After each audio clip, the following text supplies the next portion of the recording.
நம்ம பண்ணை இயற்கை அங்காடி. தொடர்புக்கு 8754449299. உலகில் எங்கு பிறப்பினும் தமிழ் கற்கலாம் கற்பிக்கலாம். ஔவையார் பாடசாலை .org.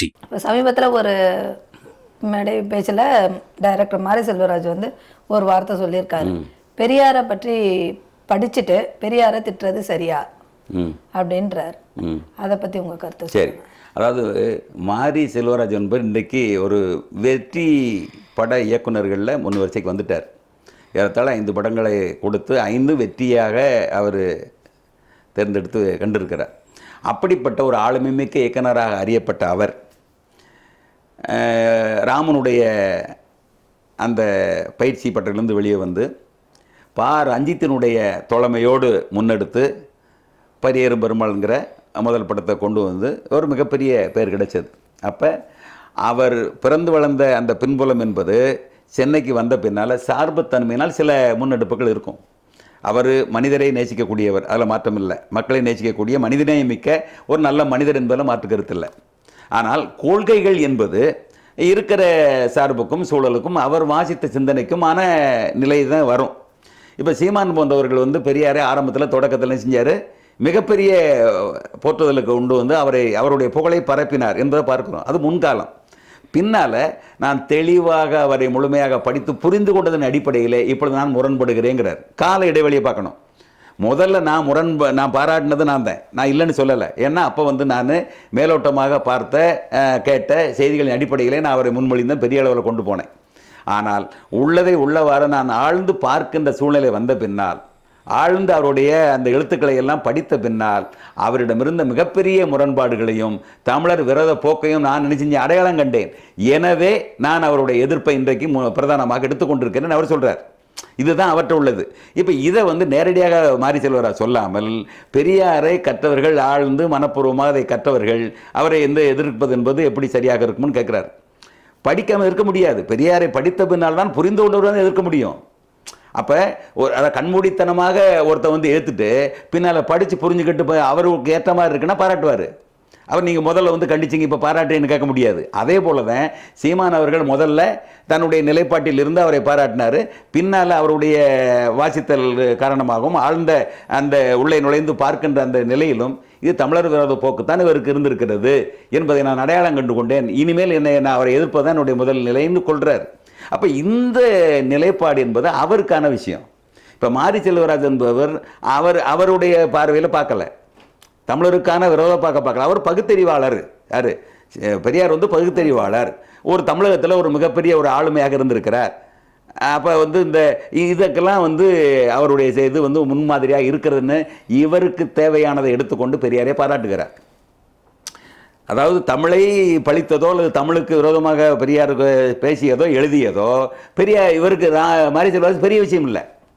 ஆனால் பெண் விடுதலைக்கு அவர் பேசின விஷயமோ, பகுத்தறிவு சார்ந்த ஒரு கடவுள் இல்லை என்பதை மறுத்ததும், அந்த பெண் விடுதலையில் கருப்பை அறுத்தேரு, தாலியை கழட்டியேரு, நீ அவன் 4 மனைவியை கட்டா, நீ 4 புருஷனை கட்டு என்று சொல்லக்கூடிய இந்த சிந்தனையெல்லாம் மாரி செல்வராஜை பிடித்திருக்கலாம். ஏன்னா முற்போக்கு சிந்தனையாக இருக்கிறது, பகுத்தறிவு சிந்தனையாக இருக்கிறது. அதனால் பெரியாரே என்ன ஈர்த்திருக்கலாம் அவருக்கு. அப்போ அந்த நிலையிலிருந்து அவர் சொல்கிறாரு. ஆனால் இன்னொரு தளத்தில் வேறொருத்தருடைய நோக்கம் வேறையாக இருக்கிறது.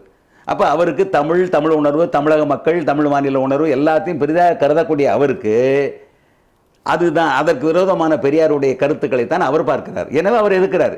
இவர் ஆதரிப்பதற்கும் அங்கே கருத்து இருக்கிறது, இவர் எதிர்ப்பதற்கும் கருத்து இருக்கிறது. ஆக யார் எந்த தளத்திலிருந்து அவரை பார்க்கிறோமோ அதற்கு ஏற்ற மாதிரி தான் என்ன செய்ய முடியும், நம்ம முன்னெடுக்க முடியும், செயல்பாடுகளையும் சிந்தனைகளையும் முன்னெடுக்க முடியும். அதனால் மாரி செல்வராஜ் அப்படி சொல்கிறதுனாலே சீமான் சொல்கிறது தப்புன்னு ஆயிராது. அவர் தளத்திலிருந்து பார்த்தால், அவருடைய நோக்கத்திலிருந்து பார்த்தால் அது சரி. இவருடைய தளத்திலிருந்து இவர் நோக்கத்திலிருந்து பார்த்தால் இவர் சொல்லி சரி என்று ஒத்துக்கொள்ளலாமே ஒழிய ரெண்டும் சரின்னு சொல்கிறதோ ரெண்டும் தப்புன்னு சொல்கிறதோ அங்கே முடியாது. எனக்குன்னு ஒரு பார்வை இருக்கிறது, எனக்குன்னு ஒரு வாழ்க்கை இருக்குது, என் இடத்துல இருந்து நான் பார்க்குறேன்.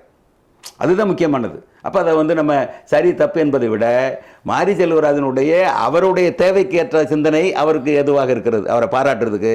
மற்ற இடத்துல இவங்களுக்கு அப்படி இல்லை. எனவே இந்த விமர்சனம் வருகிறது, வேற ஒன்றும் இல்லை.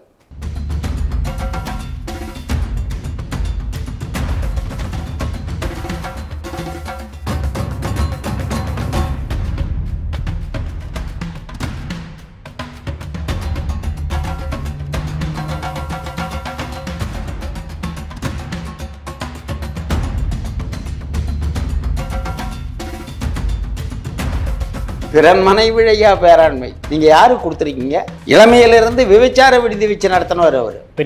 பெரியாரு ரொம்ப விபச்சாரி வீட்டிலேயே படுத்து கிடந்தவர்.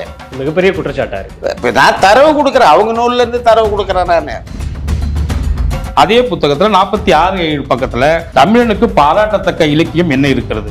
வள்ளுவனை சொல்லுவார்கள், அவனை 2000 வருஷத்து மனுஷன், இன்றுள்ள அறிவு வளர்ச்சிக்கு அவனா நமக்கு வழிகாட்டியாக இருப்பது. கம்பன் நம் இன துரோகி, கூலிக்கு மாரடித்து நம் இனத்தை காட்டி கொடுத்தவன், பார்ப்பனுக்கு பிரச்சாரம் செய்தவன். பொம்பளைகளிலே யார் பெரிய மனுஷி என்றால் அவையார், அவள் ஒரு முட்டாள் அழுக்கு முட்டை. கற்புக்கரசி கண்ணகி என்றால் புருஷன். அவர் வாழ்ந்த காலத்தில் அவருக்கு எதிர்வினைகள் வந்திருக்கிறதா என்றால் வந்திருக்கிறது. அந்த எதிர்வினைகள் அப்படின்றது பார்த்தீங்கன்னாக்க இது நாகரீகமாக இருந்திருக்கிறதா என்றால் இருந்திருக்கிறது, அநாகரீகமாக இருந்திருக்கிறதா என்றால் இருந்திருக்கிறது. இந்த அநாகரீகமான விமர்சனங்களை வைத்தவர்கள் யாருன்னு பார்த்தீங்கன்னா அதெல்லாம் இந்த திமுக நபர்கள். இந்த விபச்சார விடுதி நடத்துறதுங்கிறது சும்மா லோ லெவல்ல இல்லை, ஹை லெவல்ல. இப்போ கலெக்டரு, தாசில்தார், யார் ஆங்கிலேய துறைங்க நான் சொல்றது, அவங்கெல்லாம் வரவர். அவரே சொல்றாரு, இந்த தமிழர் தலைவர்னு பெரியாருடைய அந்த வாழ்க்கை வரலாறு சாமி சேமனார் எழுதுனதுலயே நானே ஊற்றி கொடுக்குறேன், சோடா கலந்து கொடுக்குறேன், குடிச்சிட்டு ஏன் மூஞ்சிலே வாந்தி எடுக்கிறான் அப்படிங்கிறாரு. இந்திய எதிர்ப்புல அவர் செய்த இரண்டகம் என்பது இன்னைக்கு ரொம்ப பேருக்கு தெரியாது. தமிழ் பேரறிஞர்கள் எல்லாம் பெரும் முயற்சி எடுத்தாங்க, போராளிகள் அங்க தங்கி இருக்கிறாங்க. ஈவேரா என்ன செய்யறாரு, யாருக்கும் தெரியாம அந்த போராளிகளோட போய் பேசி, எதுக்கு வந்தீங்க, இந்திய எதிர்ப்பு போராட்டம்னு தேவையில்லாத ஒண்ணு, நான் வேணா ஊருக்கு போறதுக்கு செலவு காசு தரேன், நீங்க எல்லாம் ஊருக்கு திரும்புங்க. இது எப்படிப்பட்ட இரண்டு, இதை பற்றி ஏதாவது ஈவேரா வாசிகள் ஏதாவது சொல்லுவாங்களா, சொல்ல முடியுமா? இது நேரிலே அனுபவித்தவர் ஈழத்து அடிகள் என்று சொல்ல முடியாது. அவர் சுவாண்டாடி ரொம்ப தெளிவாகவே இந்த நூலில் எழுதியிருக்காரு. இப்போ நீங்க காலத்திற்கு ஏற்றார் போல அவர் பேசியிருக்கிறாரா என்றால் பேசியிருக்கிறார். உதாரணத்துக்கு 1918 அவர் பேசும்பொழுது பிராமணர்களை ஏற்க வேண்டும் என்று சொல்கிறார். 18 பிராமணர்களை ஏற்க வேண்டும் என்று சொன்னவர் 27 பிராமணர்கள் ஒழிக்கப்பட வேண்டும் என்று சொல்ல ஆரம்பிக்கிறார் என்றால் இந்த இடைப்பட்ட காலத்தில் என்ன நடந்தது? தமிழர்கள் அதாவது சூத்திரர்கள் தான் தாழ்ந்தவர், பஞ்சம தாழ்ந்தவர் அல்லன்னு சொல்ல வரார் என்பது தெரிய வரும். அப்படி சொல்லிட்டு சூத்திரர் என்பதற்காக ஆதாரப்படி தாசி மகன் என்பது பொருள். சூத்திரன் தாசி மகன் சொன்னதால நம்ம பஞ்சம மாறி ஓடி போயிடலாம்னு சொல்றாரு. தமிழர்களா மாறிடலாம். தவிர்க்க முடியாத ஆற்றல் பெரியார் ஈவேரா அப்படின்னு சொல்றது ஒரு வகையில் நான் உடன்படுறேன். எப்படின்னா, தமிழனுடைய ஒவ்வொரு வரலாற்று காலகட்டங்கள்லையும் அதற்கு எதிர்வினையாற்றி நமக்கு எதிராக நின்றவர்கள்ல பட்டியலில் பார்த்தா அவர் தான் முதன்மையா நிற்கிறார். எந்த சூழலாக இருந்தாலும் சரி. இந்த சமூகங்களில் நிறைய நமக்கு அரசியல் ரீதியாக பின்னடைவு வரும்ன்றதுக்காக காமராஜர் சாதுரியமாக சட்ட திருத்தத்தில் இந்த சாதி, இந்த இடஒதுக்கீடு அப்படின்றதுக்கு அவர் முன்னெடுக்கிறார். இந்த அரசியலை ஈவேரா எங்கிருந்து வந்தார்? வீடியோ இருக்கு, அடுத்து போட்டு பாருங்க. இந்த அம்மாவுக்கு வெக்கமா இருக்கு, முக்காடை போட்டுக்கின்னு எட்ட ஓடுது, கிழமை பின்னாடி போறதுக்கு வெக்கப்பட்டுக்கின்னு போகுது. அவன் மாம்படியா நம்ம பொண்டாட்டின்னு எப்படி போறதுன்னு ஓடுது. அதெல்லாம் பார்க்கல. இந்த கிழமை ரெக்கார்டு தான் பாக்குறாப்புல. சொத்து அவருக்கு எல்லாம் போற மாதிரி ரெக்கார்டு சரியா இருக்கா, எப்படியோ போட்டிக்கின்னு நிக்கிறாரு. சிடி நாயுடு பின்னாடி போய் அப்படி முதுகுல தட்டி வாமா கூட போமான்னு புடிச்சு தள்ளி விடுவாரு. சிடி நாயுடு தள்ளி விடுவாரு. காயிதே மில்லத்துடன் அவருக்கு ஒரு பிணக்கு ஏற்படுது. ஏன்னா காயிதே மில்லத் திருண்ணாதுரை அவர்களை ஆதரிக்கிறார். உடனே இஸ்லாமியர்கள் நமக்கு தேவையில்லை அப்படின்னு பேச ஆரம்பிக்கிறார், அவர்கள் எதிரிகள் அப்படின்னு பேச. அப்போ இது எல்லாமே ஒரு காழ்ப்புணர்ச்சியை மையமாக வைத்து நீங்கள் பேசக்கூடியதாகத்தான் பார்க்கப்பட வேண்டும். இப்படித்தான். அப்போ இதில் இலக்கியங்களே இல்லை, டெக்னாலஜி டெவலப்மெண்ட் உள்ள நூல்கள் பாடத்திட்டம் இல்லைன்னா இந்திய மொழியில் வேற எந்த மொழியில் இருக்கு சொல்லு? அப்போ உங்க கருத்து பிரகாரம் இந்திய மொழி எல்லாமே முட்டாள் மொழி தானே, காட்டுமிராண்டி மொழி தானே? அப்போ இந்தியாவில் உள்ள எல்லா மொழியும் காட்டுமிராண்டி மொழின்னு சொல்லு, குறைந்தபட்சம் திராவிட மொழி காட்டுமிராண்டின்னா சொல்லு. அப்போ இந்த இப்போதான் ரொம்ப நாம் பஞ்சமர் என்ற பெயரை எடுத்துக்கலாம் அப்படின்னு சொல்ல வர்றார். அப்போ தமிழ் என்ற பேரை நம்ம எடுத்துக்கலாம், அது வர்ணத்துக்கு கீழே வரல. நான் பஞ்சமர் திராவிடன் என்று சூத்திரன் என்று சொல்வதை விட பஞ்சமர் என்று சொல்வதை விரும்புகிறேன். லாஸ்ட் முடிப்பார். நோக்கம் என்ன? தமிழர்களை பஞ்சமர் திராவிடனாக்கிவிட்டு சூத்திரனாக்கிவிட்டு பஞ்சமர் என்ற தமிழர்களை பிறமொழியாளர்கள் கொண்டு வர்றது. இங்க பாருங்க, அவார்டு என்ன கொடுக்குறாங்க பாருங்க. ஈ.வீரமணிக்கு தகைசால் தமிழ்.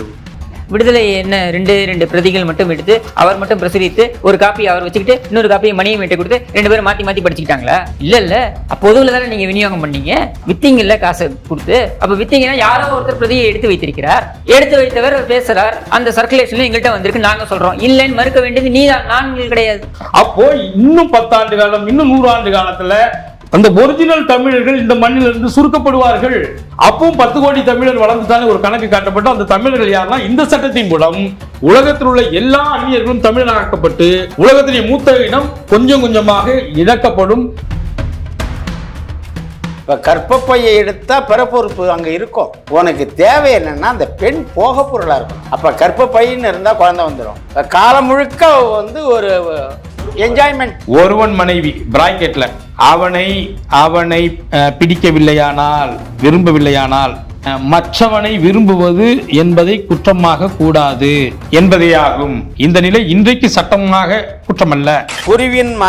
குருவின் மனைவி, சகோதரன் மனைவி ஆகியவர்களை கலவி செய்வது குற்றமாக கருதப்படவில்லை. பிள்ளை பேற்றுக்காக வேறு புருஷனுடன் செய்யும் கலவி குற்றமாக கருதப்படவில்லை. ஆதலால் இதை பகுத்தறிவுள்ள மனிதர்கள் ஒப்புக்கொண்டாக வேண்டும். என்ன சொல்றாரு புரியுதுங்களா? ஆகவே இவ்விஷயங்களை எடுத்துக்காட்டி மனிதன் எப்படி நடந்து கொள்வது என்னும் கேள்விக்கு இப்ப என்ன கேட்குறீங்க, என்ன பண்ணலாம், இப்படிலாம் இருக்கு, என்ன பண்ணலாம்னு கேட்கும்போது பொது அறிவும் ஆராய்ச்சியும் உள்ள மனிதன் என்ன சொல்ல முடியும் என்று யோசிக்கும் போது நான் தான் வேற